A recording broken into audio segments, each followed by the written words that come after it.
There's no such thing as boilerplate in your contracts. Don't fall asleep on the back portion of your agreements. They actually mean something.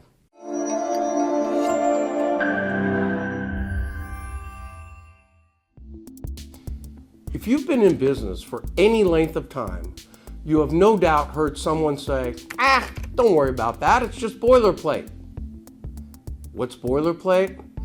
Well, boilerplate is what we call the general provisions at the end of most contracts. You can most often find them in the last section called general terms or on an attached sheet that's called general provisions. I'm here to tell you there's no such thing as boilerplate. Every provision and every word in your contracts have meaning, most of which have been tested and opined upon by the courts. I have never heard a court ignoring a contract term because they say, it's boilerplate, it's not really part of the contract. That just doesn't happen. Every subsection of those general terms must fit your particular needs, your particular circumstances, and the nature of the contract relationship itself. Let me give you some examples of what I mean. No assignment provisions. People ignore those all the time.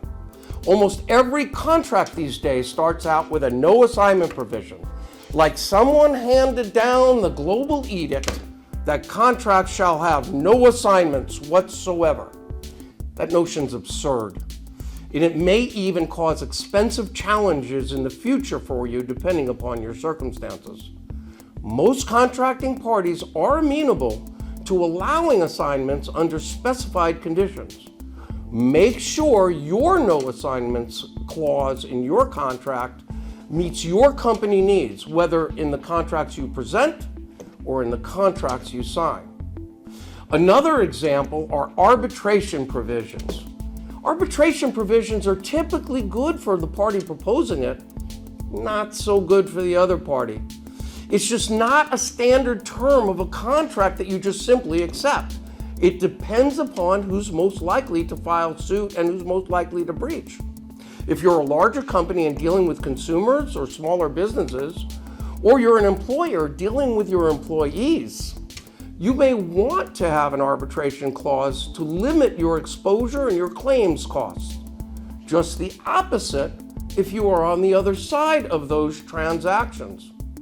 You will not want an arbitration clause when the other party's breach may cause you some sort of special or extraordinary damage that juries really love to go crazy over.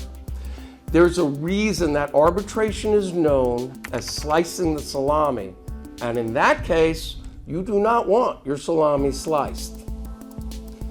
All of the provisions of your written agreements have legal importance and meaning, even the boilerplate. Experienced legal counsel will understand and assist you with these issues.